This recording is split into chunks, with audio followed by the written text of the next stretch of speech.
Bismillahirrahmanirrahim. Today we will start with the chapter number 31, which is female reproductive organs in the PD Jurassica, and this diagram is enough to understand the whole female reproductive system. Here we have ovaries. Ovaries have fimbriae. Fimbriae have fallopian tube. The fallopian tubes get attached to the uterus, which has a fundus, a body, then the cervix, then the vagina, and the vagina has an external opening. So this is the whole reproductive system that we are going to study. Firstly, we have the ovaries. So let's go towards the internal genital organs. The female reproductive organs include external and internal ones. The external genitalia, they are covered in the perineum chapter that we have discussed earlier. And now the internal genital organs, they are the ovaries. Let's go towards them. The ovaries are the female gonads. Like they are the substances in the female reproductive system which are going to produce their cells, which are known as the eggs. The situation, it is located mainly in the lateral wall of the ovarian fossa.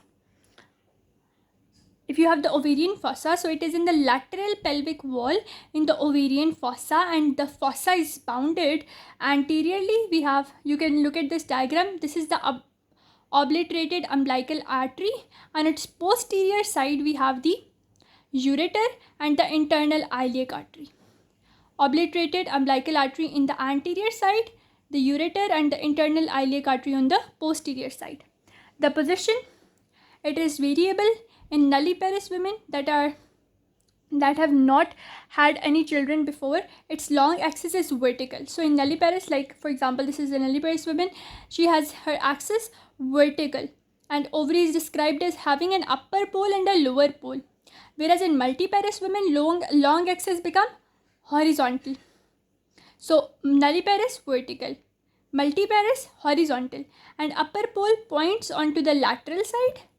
So its upper pole, it becomes a little bit laterally, and the lower pole, it becomes a little bit medially.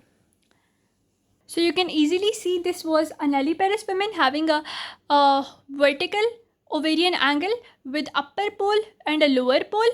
Now this ovary, when this is rotated in the onto the in multiparous women, it becomes horizontal with its upper pole becoming the lateral pole and the lower pole becoming the medial pole. Right, now we go to the external features. In young girls before the onset of ovulation, like before menarche, the ovaries have smooth surfaces and grayish pink in color. But after puberty, they become uneven. They change from pink to gray. So you can see this gray color indicates the women that her ovulation is taking place. But before the ovulation is taking place, it's going to be grayish pink in color. And now it becomes uneven, and each ovary has two poles or extremities.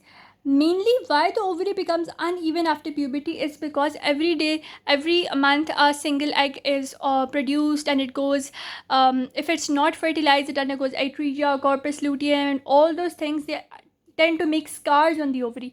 That is why it becomes uneven surfaces. Each ovary has two poles or two extremities, the upper pole and the upper or tubal pole and the lower or uterine pole that we have shown you. The upper or tubal pole, since it is towards the uterine tube, and the lower pole or the uterine pole, which is toward the uterus. Two borders, one is the anterior border, which is attached to the mesovarium, and this is the posterior border, which is free. And two surfaces, one is the lateral surface. Lateral surface will be towards the ovarian fossa, and one surface is the medial surface. Now we go towards its relations. Ovary is entirely covered with peritoneum except along meso-ovarian or its anterior border, where the two layers are reflected onto the posterior layer, and the meso-ovarium is actually the place where what happens, ovarian artery, nerve, vessels, etc. enter it. So ovary has this border, which is the anterior border. The anterior border has meso-ovarium, which is actually the folds of the broad ligament. Now the folds of the broad ligament are towards it, and they are forming a pathway for the ovarian artery, vessels, and nerves to pass through. So the mesovarium transmits vessels and nerves to and from the ovary. The lateral part of the broad ligament extending from the infundibulum of the uterine tube to the external iliac vessel forms a distinct fold known as the suspensory ligament or the infundibulopelvic ligament. So, this ligament, that is from the lateral pole of the ovary towards the infundibulum of the uterine tube, is known as the infundibulopelvic ligament, and is actually a fold of the broad ligament of the uterus. The broad ligament I will show you in a while. So this is known as infundibulopelvic ligament or the suspensory ligament of the ovary, and it is a fold of the broad ligament. The visceral relations. The upper or tubal pole, it is broader than the lower pole. So this pole, you can see it's broader and it is related to the uterine tube, the external iliac artery and vein, and right ovary may also be related to the appendix. On its upper side, the right artery may also have, the right ovary may also have appendix in its position, and ovarian fimbrious suspensory ligament are attached to the upper pole. So this is the upper pole. Upper pole has this tube towards it, and the internal iliac vein will be towards it, suspensory ligament will be towards it, and the fimbriae will be towards it. You can see all the substances. Ovarian artery, internal iliac vein, fimbriae, suspensory ligament, infundibulum. Now we have the uterine pole. This is the lower pole. It is towards the lateral wall of the uterus. So what it has this ligament of the ovary. So firstly it has ligament of the ovary to the lateral angle of the uterus, posterior and inferior to the uterine tube. Ligament lies between two layers of the broad ligament and contains smooth muscle fibers. So on its upper pole we had suspensory ligament, ovarian artery, fimbriae, infundibulum, and internal iliac vein, whereas on its lower side we have lateral pole of the uterus, we have the ligament of the ovary, etc. And the anterior or meso-ovarian border, this border is a bit straight and is related to uterine tube. It has uterine tube, umbilical artery, and it is also attached to the back of the broad ligament by meso-ovarium and from the hilus of the ovary. We'll show you this. This is the anterior border. It has this meso-ovarium. Then it also has the broad ligament attached to it. Then it also has the obliterated umbilical artery. Also you can see in this diagram, this is the anterior border of the ovary. It has the obliterated umbilical artery over it. And if we see over that, we can see the broad ligament of the uterus. If it's made, then it's broad ligament of the uterus. And then we will also have the ovarian artery projecting it to it. Then we come towards its posterior border. You can see the posterior border is convex and it is having ureter over here and the internal iliac vessels. Now we have the lateral and the medial surfaces. The lateral surface, it is related to ovarian fossa. It is lined by parietal peritoneum and it separates it from the obturator vessels and nerves. Let me show you the lateral one. Medial surface, it is covered by uterine tube and peritoneal recesses between the mesosalpinx are over this surface, and it is known as the ovarian bursa. So lateral is ovarian fossa, whereas medial is ovarian bursa.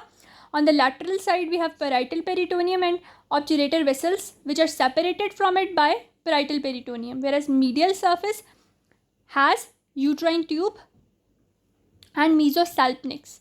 What is mesosalpinx? It is actually a fold of the peritoneum towards the fallopian tube, and it covers the fallopian tube, and it's forming a ovarian bursa. So we can see that only on the lower and the lateral surface it is not related to the uterine tube, whereas the medial surface of the ovary, the anterior border, the posterior border, they are all covered, whereas the lower pole and the lateral pole, the two L's, L square, is not covered by the uterine tube. Two borders, upper pole, medial surface, they are all related to the tube. A bit of quick revision. The lateral pole, the medial pole. Lateral pole related to suspensory ligament, fimbriae, infundibulum, ovarian artery and internal iliac vein. The medial pole related to lateral pole of the uterus, this ligament of ovary.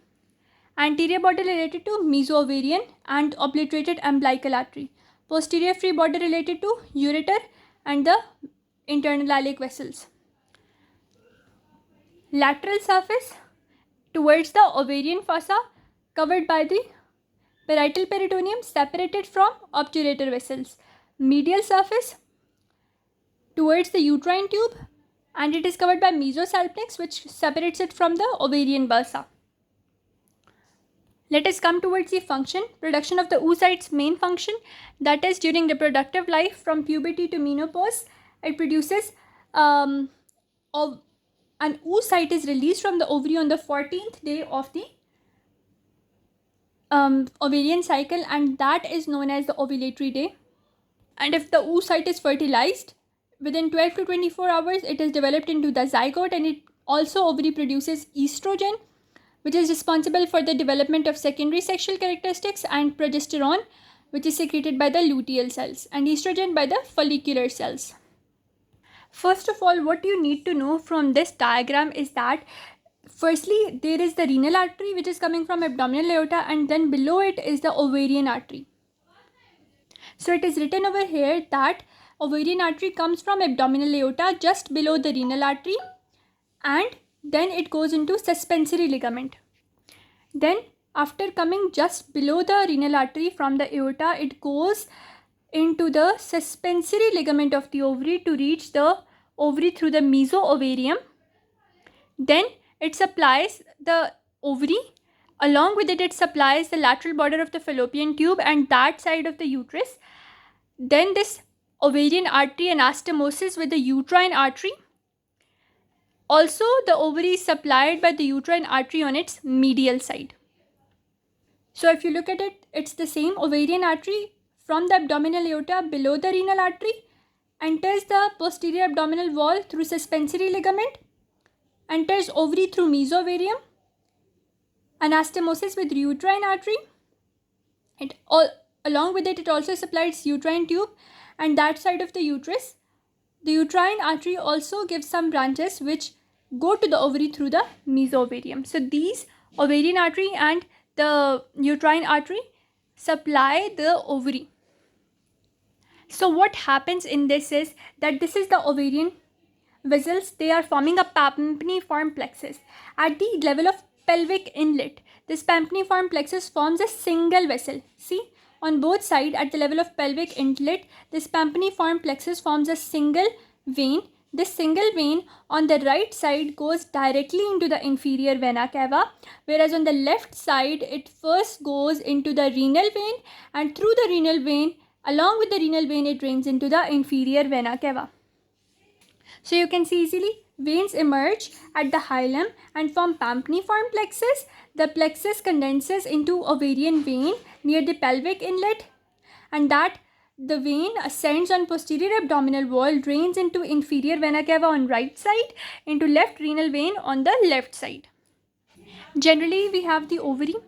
This ovary goes into the para-aortic and the lateral aortic lymph nodes and hence this is the lymphatic drainage of the ovary, the lateral aortic and the pre-aortic lymph nodes. You can see over here the lateral aortic and the pre-aortic lymph nodes and they combine with the lymph nodes that drain the uterine tube and the fundus of the uterus. Now we have the nerve supply. So to understand the the nervous plexus, you see they are the renal plexus, then is this the aortic plexus and then this is the hypogastric plexus. The nerves, they are derived from these, the renal, the aortic and the hypogastric plexus and they go to the ovary. This is first thing. Secondly, they have sympathetic and parasympathetic both fibers. So sympathetic is from T10 to T11. They are afferent for pain. They are vasomotor. Whereas parasympathetic S2 to S4 are vasodilator. Sympathetic are always, they are going to contract. So they are vasomotor. Whereas parasympathetic are vasodilator. They are vasoconstrictor. They are vasodilator. And they are from T10 to T10 to T11. Whereas the parasympathetic are from S2 to S4. This is the whole ovarian anatomy, and the histology will be discussed in another video where I will discuss the histology from Laik Hussain. If you like this video, please give it a thumbs up and like, share, and subscribe.